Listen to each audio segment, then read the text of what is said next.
name's Steve and welcome to the Seaside Allotment channel, and it's the 27th of May, and so we're just almost at the point where we're leaving behind spring and heading into summer, and it's a massive transformation in this food that we grow. So it's a really exciting time, you know. So this is really the last true spring harvest, and summer harvest obviously look totally different. So I thought I'd just show you the harvest. This is the last one that we're going to do, last major harvest anyway, of spring. So yeah, let's take a look. Right, so here we go. That's what it looks like. Let's take a quick look. This is just such beautiful spring food. So we've got mulched peas, so crispy and crunchy, green garlic, got a little bit more of that left over. Last of the very early carrots. We've got the little baby peas, garlic scapes, onion scapes, broad beans. Well, they'll carry on a little bit into summer. Salads, spring salads, fantastic. And spring onions, wow, lovely salads. Smoothie mixes, such a selection, wonderful leaves for smoothie mixes. And to be honest, I stop eating smoothies in summer and just sort of transition, because I'm eating so much fruit instead of the smoothies. Just only so much you can eat, really. And spinach. You know, not long before we transition to the New Zealand spinach, which is almost ready for harvest actually, which is amazing. So that's fantastic as well. Brassicas, wow. Actually, we keep eating brassicas all the way through summer, but some people don't. And what we've got here, some lovely Carvalho Nero, sprout tops, tender stem broccolis, all sorts of stuff in there. New potatoes, baby new potatoes. So we've only actually got one container left of baby new potatoes, and then we're on to second earlies. So chard, pretty much last harvest of chard. It's all going to seed. New chard is in the ground, but it won't be ready for a couple of months now. And cauliflowers, we're probably, we've got about probably 2 or 3 weeks, maybe 4 weeks worth of cauliflowers, and then we don't have any cauliflowers then until autumn. So yeah, it's fantastic. I absolutely love this time of year. Well, I love all the times of year actually. That's the beauty of eating seasonally.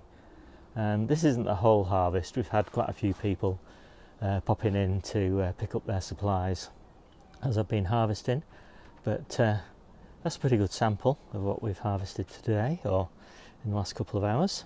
So I'm always getting asked questions about, what do you do with all that food, Steve? You know, how do you calculate the value and all these sorts of things? So we'll just answer those questions quickly.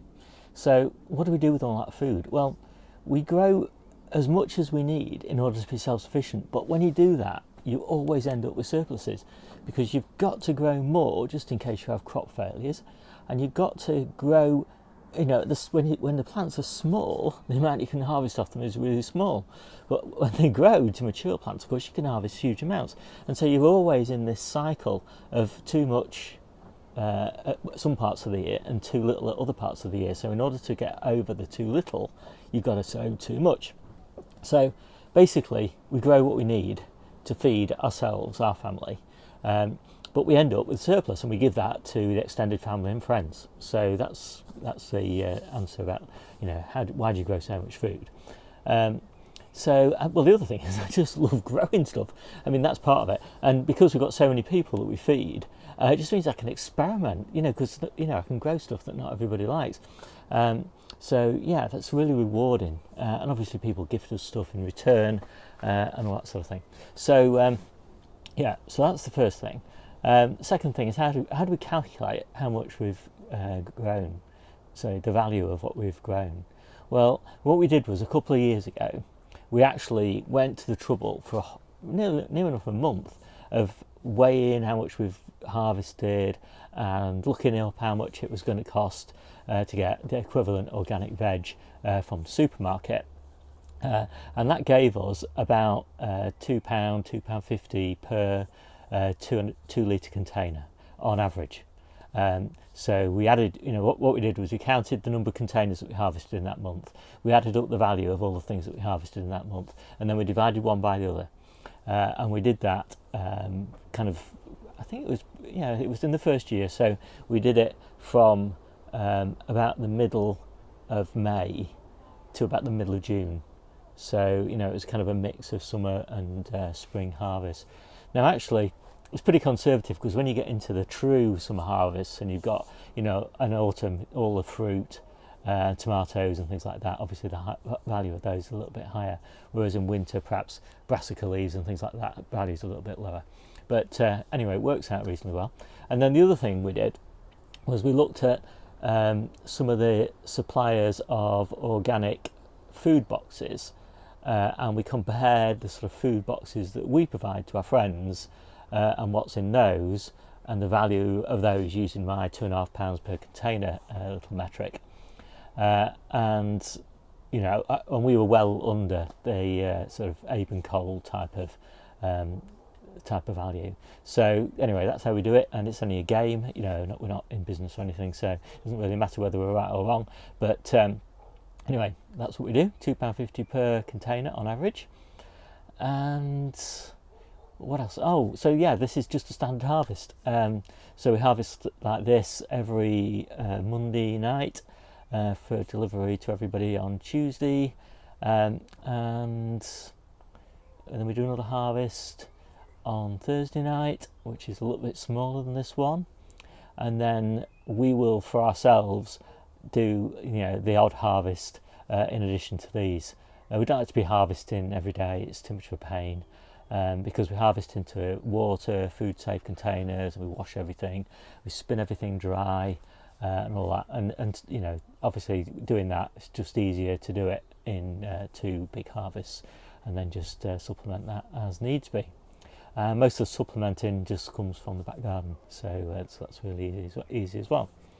So there we go. What I'll do now is I'll just show you it all, because I've just packed it all up and it's ready for putting in the bags. So there you go. That's the view from my chair, and I'm pretty pleased with that, I must say. It's pretty good for the middle of the Hungry Gap. Yeah. And I've got to say that sometimes it can be a bit of a pain harvesting. When you're harvesting this much on your own, and it's a windy day, and it's the end of the day, and it's been a long day, sometimes you think, oh gosh, this is hard work. I'm actually working for a change for a couple of hours. But then when you finish it, you just think, wow, this is great. It's so rewarding, and it doesn't feel like work at all. And of course, normally it's a sunny day and Debbie's here helping me, and so it's just a really pleasurable activity. And people are popping in all the time and saying, Steve, have you got some cauliflower? Steve, have you got some calabrese? Steve, have you got any lettuce? So it's really nice. And we always have stuff going spare.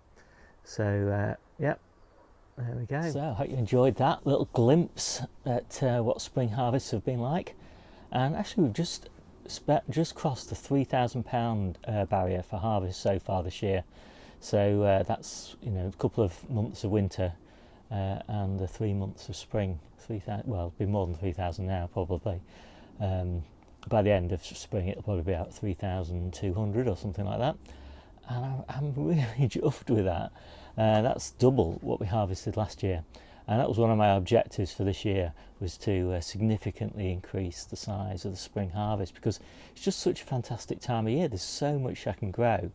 The weather's nice for harvesting. It's not too hot. Still sometimes, in theory, a bit of rain, although we've had almost no rain in May. So there we go. I won't waffle on anymore. And so that's spring harvest. See you soon.